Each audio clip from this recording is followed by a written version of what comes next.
introduce your. Mr. President, I'll hand over to Rosa in just a moment. I just wanted to acknowledge this is a conversation that we started in the context of potentially bringing forward a ballot measure.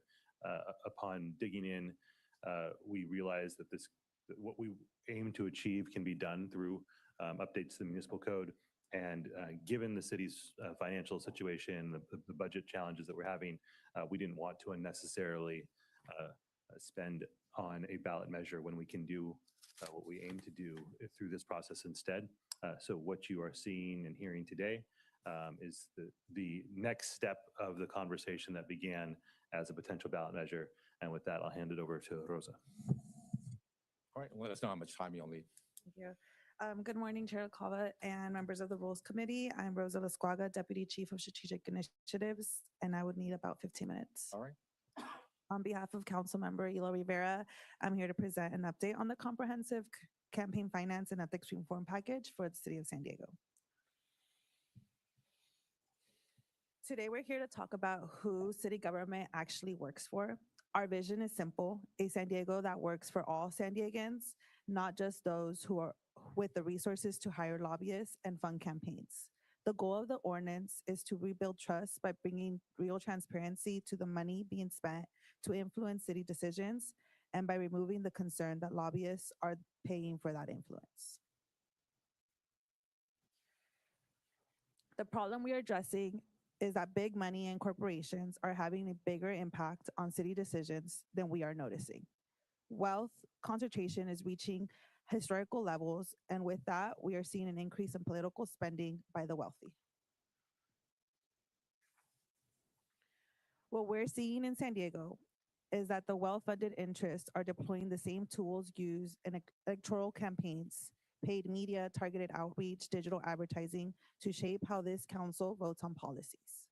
And unlike campaigns, spending like this and activity goes largely unnoticed until a quarterly report is filed, often long after the vote has already happened. Existing disclosure rules have not kept up with modern campaign strategies. There are main loopholes and limitations that prevent true transparency and disclosures.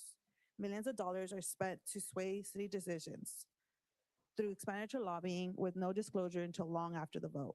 And currently, the public has no way of tracking the spending until the quarterly monetary report, where there we see the total amount spent.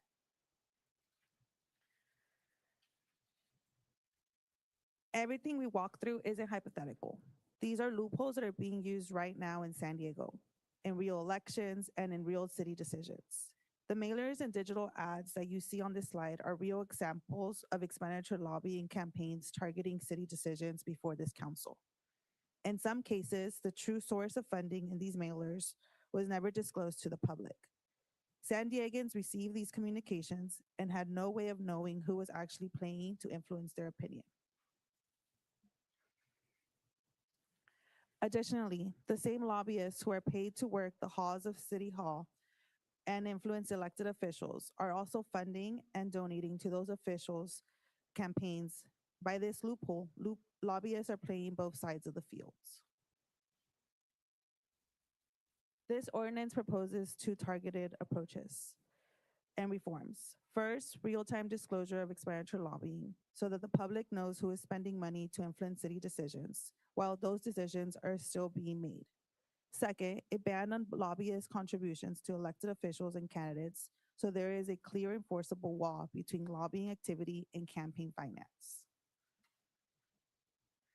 Before I explain the proposed changes, I would like to go over key definitions.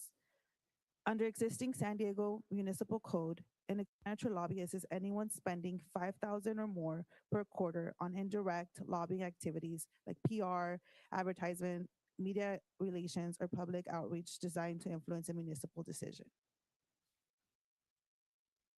Currently, expenditure lobbyists report their activity using Form EC 605 to disclose expenditures for indirect lobbying activities. Those are conducted during a reporting period, filed quarterly, disclosing what was spent, but not who funded it, and not in time to matter. The reporting party is whoever pays for the activity, not the vendor doing the work. And lastly, municipal decisions is currently defined in San Diego's municipal code. The ordinance proposal covers the full spectrum of municipal decisions, from an ordinance and a resolution to contracts, land use permits, and any action by a city board or the mayor. Influence campaigns do not limit themselves to just high-profile votes. They target the full range of decisions that affect San Diegans' daily lives: housing, transportation, permitting, public safety. Disclosure requirements need to match that reality. This slide captures the heart of our disclosure reform. We're proposing 7 concrete changes, and I'll walk through each of them. Current threshold, 5,000. The current threshold to report is 5,000. We would like to update the threshold to 1,000. The reporting threshold would drop, but does not mean we're restricting free speech. It's also knowing who is funding the influencing these campaigns that cross meaningful financial thresholds.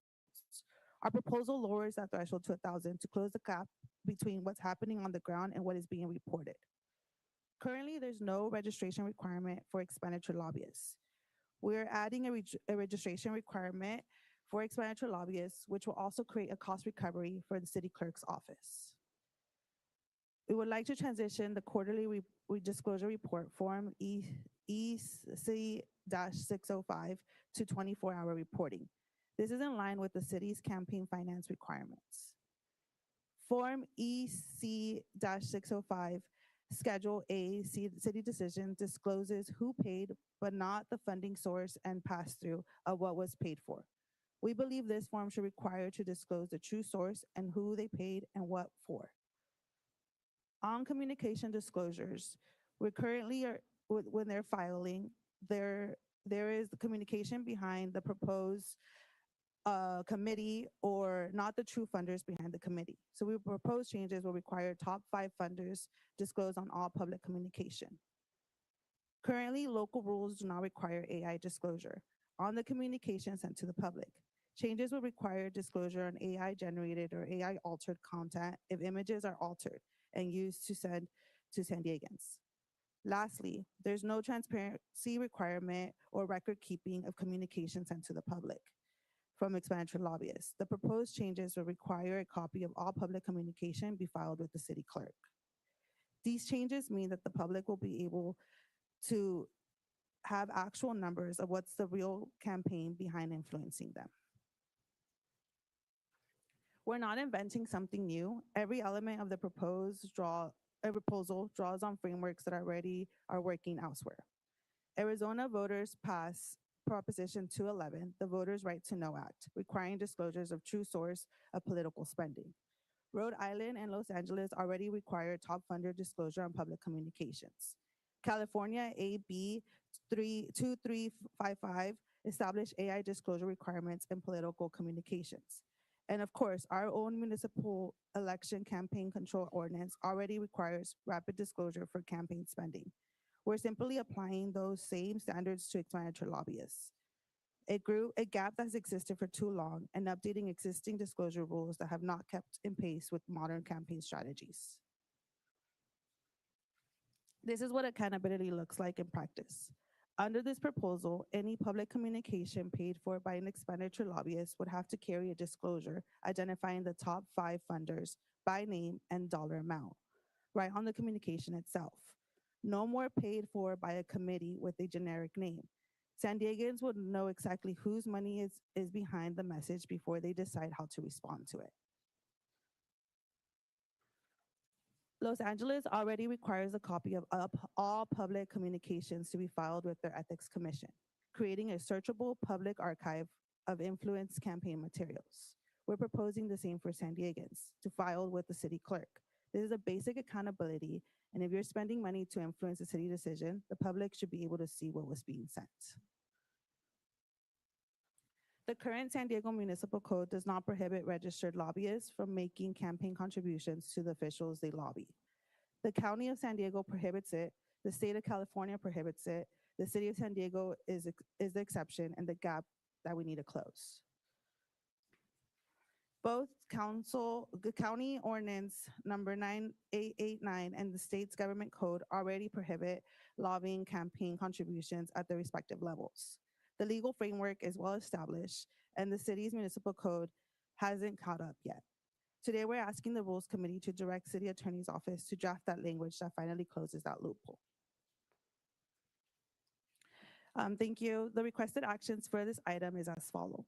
Request that the Council District 9 office works with the City Attorney's Office to draft an ordinance and amend the San Diego's municipal code to create real-time expenditure lobbying disclosures and ban on contributions from registered lobbyists. I appreciate the time and thank you, and I'm here to answer any questions. All right, thank you for the presentation and the work. With that, Sarah, please proceed with public comment.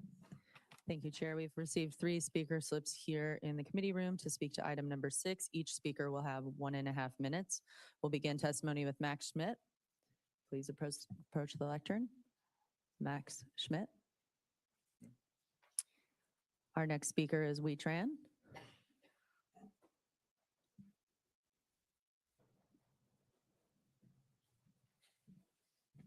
Sorry, I'm always running. Me again. I support this because we work in political spaces long enough to know that the more transparency, the more people are likely to engage in the process. The political climate right now is so bad, people just distrust it. And it's super hard to get people to come out and vote and all kind of stuff. And basically with mailer, I don't understand the thing about mailers in this country. There have to be some sort of control for this. People just put out misinformation all over the places. It's super hard to educate the voters, all the issues, all kind of thing. And we have a president elected because of all the misinformation. So the least that we can do right now is establish rules to increase more transparency. Please support this item. Thank you. Thank you. Our next speaker is Paul Kruger.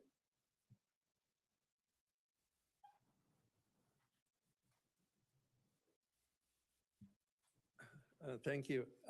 This item, like the others we've heard, really does go to the heart of transparency in our process. And I would like to just clarify that I absolutely support a bigger role for community planning groups, even in something like this.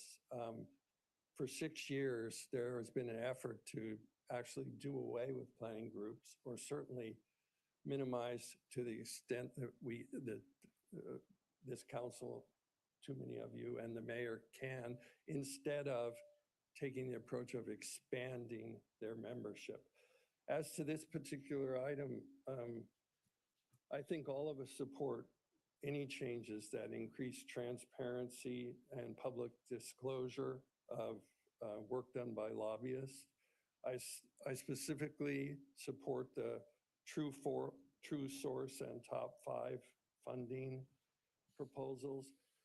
But I want to say, you have to have lived in a cave or be illiterate if you didn't know from getting your mailers on Measure A who was paying for them. It was absolutely clear on both sides. The California Realtors Association opposed Measure A. The labor union supported it. And it was written there. And if you wanted to know anything more about it, then you would know to go to the city clerk's office and find more detail. So really the issue is education here. Thank you. Thank you. That concludes testimony here in the committee room. So I'll begin the 5-minute timer for those to indicate if they wish to speak to item number 6. As a reminder, each speaker will have 1.5 minutes. We currently have 10 hands raised, and we will begin with Simone Fuller. Please unmute and begin. Good morning, Rules Committee. My name is Simone Fuller. I'm a resident of District 5 and a member of YouthWill, a youth advocacy organization. I'm commenting to support item 6 as it creates avenues for transparency in municipal decision-making. Specifically, item 6 proposes a ban on contributions to elected officials from registered lobbyists. Community needs must be prioritized over paid interest or personal political gain, especially for youth, whose futures are often overlooked. Currently, our city code lags behind as this restriction already exists at the county and state level. Special interest politics at the city level harms civic engagement by fostering distrust in the city's capacity to govern fairly. Youth are often excluded from the democratic process due to age, but are left with the consequences from decisions funded by special interest lobbyists. Support for item 6 is a step toward rebuilding community trust and equity and ensures San Diego is a city young people can thrive in. Thank you. Thank you for your testimony. Carmen Penaloza, please unmute and begin. Hello, Rules Committee. My name is Carmen. I'm a resident of District 9 and also a member of Youth Will, a youth advocacy organization. I'm calling in to support item 6, most importantly, the idea behind the ordinance, because transparency has been a key factor driving civic engagement amongst youth across the nation. This ordinance is worth exploring to amend San Diego's municipal code because many youth avoid voting due to fear of making wrong choices. Transparency regarding the funding behind municipal influence efforts would better support their own decision-making process. This ordinance will lead to informed and confident decisions made by youth and other voters. Voters have lost trust because some city decisions often benefit corporations and lobbies via loopholes at the expense of residents. We ask you to support the next steps for this ordinance to drive youth voter engagement upwards and with transparency, ensure voters can trust local government again. Thank you. Thank you. Youth Will, please unmute and begin. Hi, Rules Committee. My name is Liliana. I'm the Director of Policy at Youth Will. We're a youth advocacy organization, and we're also an organization that does a lot of civic engagement and education for young people in the city of San Diego. And today, calling in to support this item, and most importantly, the idea behind making sure that there's more transparency to ensure that participation is there for a lot of our constituents and also others across the city. And this ordinance is definitely worth exploring and taken to its next steps to amend the San Diego's municipal code because many young people currently have a lot of fear of making wrong choices, especially when it comes to voting. Transparency regarding the funding behind who is influencing efforts would support their decision-making process. And also, if this restriction exists already at the county level and under state law, then the city needs to definitely catch up. And we ask you to support the next steps for this ordinance in order to support youth, drive voter engagement upwards, and support with transparency to ensure that people can trust local government again. Thank you. Thank you for your testimony. Serena Pelka, please unmute and begin. Hi, good morning. This is Serena Pelka from Climate Action Campaign, where we work to advance a clean, affordable, and reliable energy future across the region. We're calling in today to express our strong support for the Follow the Money ordinance. When wealthy interests spend money to shape City Hall decisions, San Diegans really deserve to know who is paying and what they want. For example, Sempra spent almost $3 million on lobbying and $2 million on campaign finance over the last year, while we know that they lobby against clean energy solutions that bring community benefits to San Diego families. So this proposal would really ensure that San Diegans can have more transparency, follow the money in real time before decisions are made, and raise their voices around it. So we support this item. We see it as critical to really ensure that the public has that timely, accurate information so that they know how decisions are made and what is influencing them. So please support the item. Thank you. Thank you. Catherine Rhodes, please unmute and begin. Hello, this is Catherine Rhodes. On March 21st, 2026, lobbyist report showed that Intensa communication groups and Maddie Kilkenny lobbied for general conversations regarding online travel companies. And I believe that is regarding our two transit occupancy tax reform ballot measures. And so it says that they met with staff for Council President Joe LaCava, Council Members Shawnee Lo Rivera, Kent Lee, and Vivian Moreno, plus the IBA. Plus, just doing a Google search, I see that Policy Director Summer Patton of Council Member Raul Campillo's office also worked for Intensa. And so I try to figure out how much money have they paid you guys, or how much money did it cost in lobbying cost to tell you guys false information that that's sabotaging the city of San Diego without allowing me to give you alternative information, like true information. For example, in fiscal year 2022, the city of Anaheim, when they're adding online travel agency to their ballot language, they only expected $3 million to be brought in, but instead it was 65.7 million. So the only information that you have to use, the online travel agencies try to say, oh, it's only going to be like 3 million or a few little million. And there's also a Thank you. solution This to does the- conclude your time. Thank you for your comment. The 5-minute timer has exhausted with 5 hands remaining in the queue. We'll take no other callers on item 6 beyond these remaining 5 hands raised. And as a reminder, each speaker has a minute and a half. Continuing with Tristan, please unmute and begin. Hello, my name is Tristan Beery. I'm the youth organizer with Youth Will and a member of the community. We are a youth advocacy organization. I'm calling in support of item number 6 because transparency is growing to be a larger and larger issue when it comes to civic engagement. As somebody who speaks to youth on a almost daily basis, I hear this growing sense of apathy when it comes to elections and voting on measures because they feel like many issues and elected officials are only serving whoever funded them and are going to benefit those funders rather than, the youth themselves. So creating this sort of transparency that informs youth of when AI is being used to sort of alter images or, when extra funding is coming in from external resources would do a lot in terms of creating that transparency that the youth are craving and would help them a lot in their voting process. So I think that this is really necessary and I'm asking you to support this ordinance. Thank you so much. Thank you. N. Yiyik, please unmute and begin. Good morning, Chair LaCava and committee members. My name is Noah Yiyik, and I'm a researcher with the Center on Policy Initiatives. We urge you to vote yes on the item.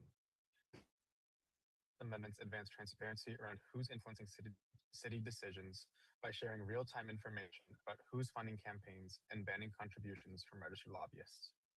San Diego should be a city where everyone has what they need to thrive, where workers are paid enough to live here, have stable housing, and are treated with dignity. Right now, that's not the case. Every decision the city council makes and every dollar the city spends should bring us a step closer to a city where everyone has what they need to thrive. That's not happening.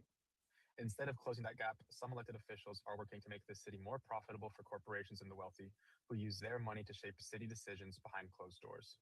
Or they're prioritizing their next political ambition, not what's best for San Diegans. San Diegans deserve to know who their electeds are actually serving. Please vote yes and move this ordinance forward. Thank you. Thank you. Our next speaker is phone number ending in 8700. You can unmute by pressing *6. You will have a minute and a half. Thank you. Yes, committee member Elo Rivera, I support this. Thank you so much. I am going to the heart of it from my heart. Okay, here I go. Abraham Lincoln said this: better angels of our nature would rise up and preserve unity. End of quote. Dear committee member Elo Rivera, I want you to take another look at your vision statement. Everything you've written and that was spoken at the presentation is right on. But I want you to look at your vision statement and listen to Abraham Lincoln. I want you to eliminate not just the wealthy and the powerful. If you would please take another look at it, I think you will be really supporting and empowering what you're really offering to us. The beauty, the beautiful tapestry. If you can say those words, you will put that into your vision statement. A beautiful tapestry. I will never forget that. So thank you for listening. I was really concerned about saying this, but I wanted to go out on a limb. Thank you. This does conclude everybody. your time. Thank you for your comment. Blair Beekman, please unmute and begin. You will have a minute and a half. Hi, Blair Beekman. 10 plus speakers. Thank you that you offered a minute 30 for public comment time. I hope this is the type of thing you can do much more often. A minute 30 is really nice. Thank you for allowing that. And thank you to Councilperson LaCava for describing that the previous item 707 and what to clarify that concept. Yet it's from that, Paul Kruger and myself really we have strong beliefs in the importance of community participation and what that can mean for our future process, and how that can be ideas of real innovation, basically. And it's just an important factor that we have to consider in our lives. And this is an item that tries to work towards that. It tries to work towards community, transparency, and accountability. And there's a number of subjects that we can be doing those better practices on, and that all involves participation of the community. Good luck how we're doing that better. And hopefully that's a theme that can continue. We can be thinking about this sounds like a really good item, and it was really nice to hear young people talking about their feelings on it today. Good luck. Thank you. Thank you. And the final caller to speak to item 6 is Nicole Lilly. Please unmute and begin. Hello, my name is Nicole Lilly. I'm the Executive Director of Arts and organizing powerful youth for an inclusive, equitable, and sustainable future here in San Diego. Also a 23-year-old resident of District 3. And I'm calling in today to support item 6 because the idea behind this ordinance is so critical, because transparency has been a key factor in this ordinance is worth exploring to amend San Diego's municipal code, because personally I spoke to youth ahead of the primary election who were avoiding voting due to fear of making the wrong choices, but also a deep mistrust in the electeds that were being offered to them. Transparency regarding the funding behind municipal influence efforts would significantly better support their own business processes. This ordinance will lead to more informed and confident decisions made by young people in the city of San Diego, and do a lot to help with the mistrust that has developed, because a lot of city decisions have often benefited corporations, and lobbyists feel loopholes at the expense of residents. We repeatedly come and mobilize out and see ourselves drowned out by wealthy folks and corporations who don't have our best interests at heart. So I really urge this committee to move along the Follow the Money ordinance, and I appreciate Councilmember Ewerger's office's efforts on this issue. Thank you. Thank you. And this concludes testimony on item 6. All right, thank you, Sarah. With that, we will turn it over to committee members for questions, comments, entertain a motion. And we'll start with Councilmember Elo Rivera. All right. Thank you so much, Council President. Let me start by thanking Rosa for your work on this, Ava for the support you provided, City Attorney's Office, the clerk, the conversations that we were able to have with Bryn at the Ethics Commission. All of that was incredibly helpful as we've been working on this. So as I said at the beginning, and as Rosa said, we believe that San Diego should work for every San Diegans, and that it's important that it actually is every San Diegan and not just the people with the money and the access to get heard first or be heard loudest. And that's what we're aiming to address. And this isn't a new problem. The influence of money in politics has been eroding people's trust in government for decades, and it got a lot worse after Citizens United opened the floodgates on outside spending. Right now, people are watching influence get bought and sold at the highest level of the federal government in plain sight. And this isn't just a one-party problem.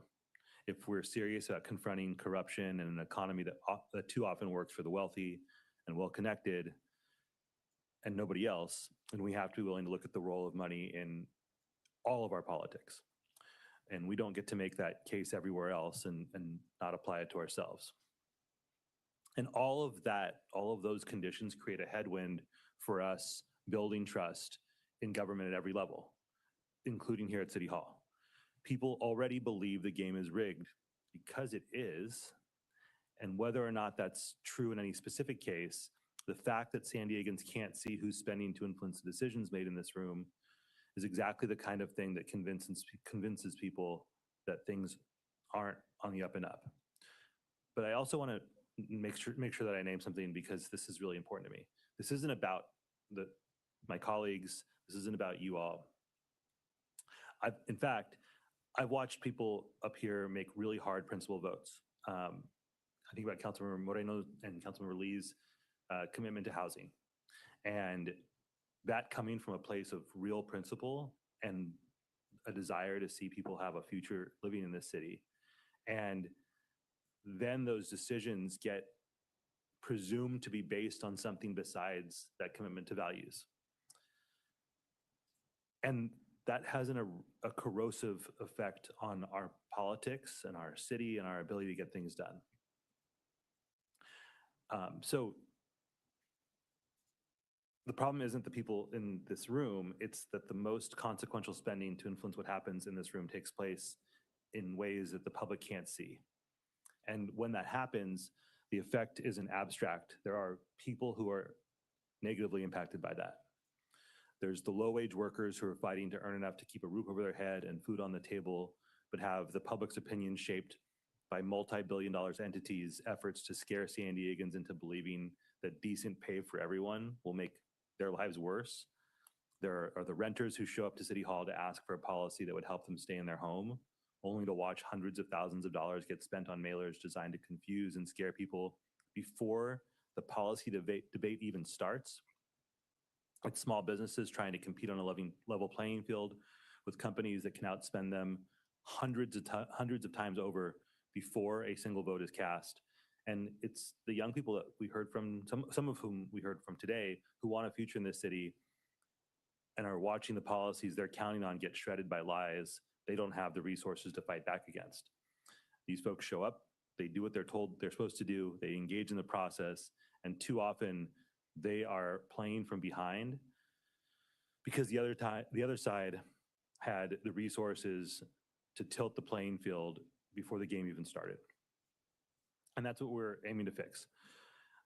What Rosa walked you through does two simple things. It says that when someone spends real money to influence public perception of a decision before this council, the public gets to know who's spending it, how much, which side they're on, and if they're using AI to deceive people. And it says that the lobbyists getting paid to influence City Hall shouldn't be also funding the campaigns of the people that they're lobbying. The county prohibits that, the state prohibits that. We don't yet, and I don't think there's a good reason for us not to do it. So with that, Council President, I will move approval of the recommendation and seek the support of my colleagues today. All right, we have a motion by Councilmember Elo Rivera to move the recommendation. I'm going to jump in and second the motion. I want to thank you, Council Member, and your staff for the good work in bringing this forward and pursuing this through ordinance updates. As you said, under the current rules, special interests can send out mailers and text messages encouraging San Diegans to participate in city deliberations with misleading information and no accountability about who is funding the campaign. Understanding who funds the message is important. Stance. The voters may or may not agree with actions that we put forth as council, but at least they will be well informed about who is trying to influence them. And I appreciate the attention to quicker reporting, detailed funder information, requiring a copy to be submitted to the clerk. These added transparency measures will benefit the public. And my only closing comment is we do a lot of work in campaign finance reform, and it's awfully complicated. And to the degree that we can make these things clear and easy to understand, more likely we'll get compliance here. That may be an impossible ask, but I just didn't want to throw that out there. So again, seconding the motion. And so with that, we will turn to Councilmember Campillo. Thank you, Council President. Thank you, Councilmember Elo Rivera, Rosa, for your work on this item. I was going to second the item, but I'm glad to see you jumped in there, Council President. This is a really necessary step forward. I think distrust in government is at an all-time high, and we all understand why. I absolutely don't blame the public for that. And of course, there's just so much money to influence decisions across all levels of government. And so the public having the ability to see where money is being spent to influence decisions is an important part of that transparency. We don't want anything to be buried under lobbying disclosures where, you know, every 3 months something gets filled out, and then if they forget, it's a slap on the wrist. And who can keep up with the disclosures coming in, when they're put in, amendments that are put into disclosures, all of that sort of stuff. It gets very confusing for the average voter to be able to understand what is going on in a campaign.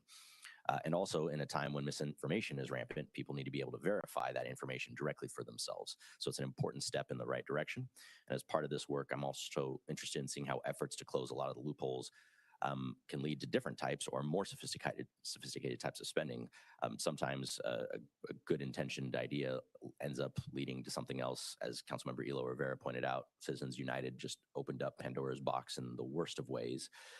For example, when you ban something, it tends to lead to higher expenditures in PACs and independent expenditure groups, where it's oftentimes trickier to figure out. But with the disclosure component that I'm seeing before today, a lot of that can be alleviated.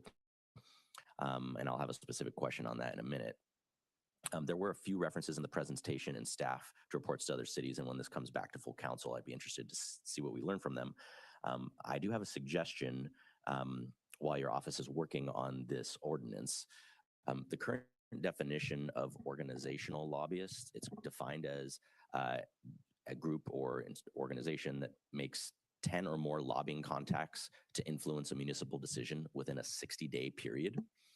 So right now, someone would have to make 10 specific direct outreaches to city officials, whether it's a city council member, the mayor staff, or a member of the city staff as a whole, to try to influence a decision before they're then required to register as a lobbyist, which is really interesting because you only need 5 council members to vote affirmatively on something for it to become a policy or resolution or ordinance.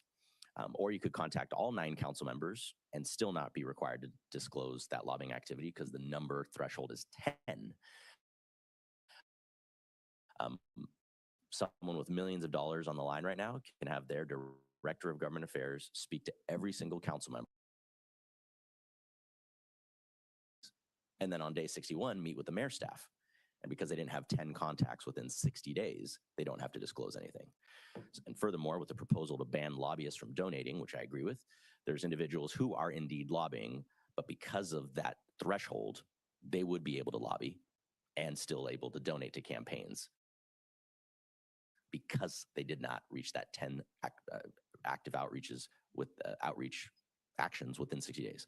So I think we can take this good idea and add something to it that makes it simpler and clearer for everyone to understand. If you lobby at City Hall, you register as a lobbyist, even if you do it once. And if you are a lobbyist and you lobby even once, you then shouldn't be able to donate. So Councilmember Elo Rivera, would you be open to amending the lobbyist definition to ratchet it down from the 10 contacts necessary over 60 days to a single lobbying contact so that that loophole that can be exploited would be closed? Yes, Councilor Campillo, thank you for that. My team did some work on this to cross-reference other jurisdictions as well.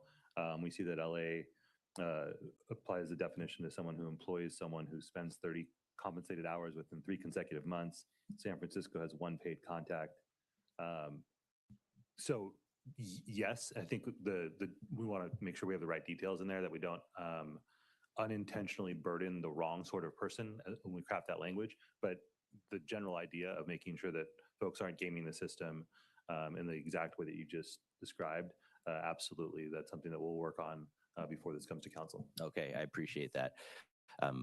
My staff and I had also been working with the Ethics Commission about updates to the lobbying ordinance, to the ethics ordinance, the campaign control ordinance as well. And so there would be an exception that would probably need to be added to protect against what you're talking about, a specific individual who might come and advocate for a license, a person who's doesn't hire lobbyists, but simply comes to talk about it, that isn't compensated as part of their employment to lobby. So I definitely will reach out to your office with that amendment that we've discussed with the Ethics Commission and other meetings. I appreciate your willingness to collaborate on that. I do have a second question on a specific issue. The idea of listing specific number of funders, I've seen in multiple jurisdictions across many states. Sometimes it's top 3 funders, sometimes it's top 5. How many do you anticipate wanting to put in there? We're starting with 5, and I think between now and council, one of the things that we want to make sure of is that the space that naming 5 with the dollar amount that they are spending wouldn't take up too much space and put us in jeopardy of running afoul of free speech law as a result of that. So the preference would be more, but 3, I think, also gets the job done in an important way. Understood. Okay, great. And then the third question is one of practicality, I guess, and you kind of touched on it too.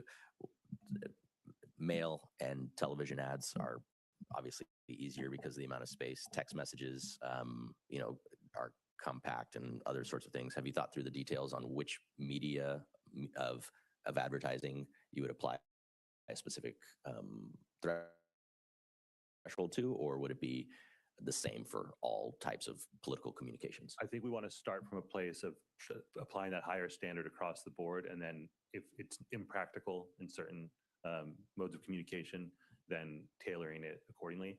But the intent now is to apply the greatest level of transparency to as many forms of communication as possible. And then again, if the practicalities of it don't allow for that uniformly, then we'll adjust accordingly. Okay. Last question on the specifics. Would this apply to, do you think the disclosure requirement would apply to simply specifically formed committees or general purpose PACs, or would that also apply to candidate control committees, considering we're restricted as candidates who control a committee from taking from organizations? Yeah, so this in front of us today is aimed at the lobbying piece, right? So are you asking if we wanted to lobby? No, what I mean is so this doesn't apply to generally formed PACs, specific candidates supporting PACs that are independent expenditures for the purpose of campaigns. This is specifically for lobbying communications, not for campaign committees. Correct. We plan on addressing this for the campaign piece after, just full transparency. We wanted to do this first because we're seeing an uptick in this sort of activity. Campaign season, we're not going to change what's happening now, so we have a little more runway there. We want to apply these same rules to campaign spending as well. But the first thing that we wanted to address was what we're seeing in terms of this expenditure lobbying happening. And worth noting, it's not just happening here in the city of San Diego, it's happening across the San Diego region as well. We know that there's similar tactics and strategies that have been used here in San Diego, so there's no reason to believe that this is going to go away. So in front of us, lobbying only, intent is to apply these same standards to campaign spending once we're able to get this done. Very good. Okay. Thank you. Appreciate that. And I appreciate the willingness to analyze that amendment and potentially integrate it. Thank you. Good work. All right. Thank you, Councilmember Campillo. Not seeing anybody else in the lights. I did want to address one of the comments raised by the public. As I stated in some earlier comments, the ballot measure with the OTAs, the industry was in full support. That is, both the Lodging Association as well as the online travel agencies were in support of that. Our TOT ordinance is not the same as Anaheim's. What they do with OTAs is probably different than what we do with OTAs. So we thoroughly vetted this internally, not based on any influence or any lobbyist meetings that may have had. So I want to make sure the public understands that. I appreciate the frustration by the supporters of this, but we did our due diligence and I believe came to the right conclusion. With that, I'll go back to Councilmember Elo Rivera. Sorry, Council President. I meant to address that. It was actually a perfect example of exactly why I think this is so important. You get into the weeds. You are doing your absolute best to govern well and have no problem telling powerful interests to kick rocks when the time is right. And the assumption that folks make that decisions that that could potentially benefit one group or another are that those positions are being taken or those decisions are being made because of the influence of money. I think that's just so corrosive. And so, you know, that's a perfect example of why I think this is so important and why I wanted to make a point of saying this isn't about the actions of you or my colleagues. Again, like I really think about the housing issues and like why it is so important to some of the folks on the council. And that was just another really important example. So I appreciate you bringing that up and wanted to make sure I said as well, that is exactly part of why I think this is important to do. All right, thank you, sir. I don't see anybody else in light, so we have a motion by Councilmember Elo Rivera and a second by myself to move the recommendation. All in favor, say aye. Aye. Any nays? Any abstentions? All right, that passes unanimously. With that, Sarah, please introduce our final discussion item, item 7. Thank you, Chair LaCava. Item number 7 is the resolution affirming the City of San Diego's, excuse me. Item number 7 is further committee review of a ballot measure proposal by Council President Pro Tem Lee to strengthen fiscal accountability and oversight. And if you're watching on City TV or the live stream and you'd like to dial in to speak, please call 1-669-254-5252, and when prompted, input webinar ID 160-439-9420 #. Chair. All right, Council President Pro Tem Lee, you want to kick that conversation off? Sure, thank you so much. And I want to thank my committee colleagues for their feedback when we last heard this item in March. And as just a quick primer, this measure is focused on strengthening fiscal accountability and oversight here at the City of San Diego through 3 primary changes in the charter. One is to mandate a chief operating officer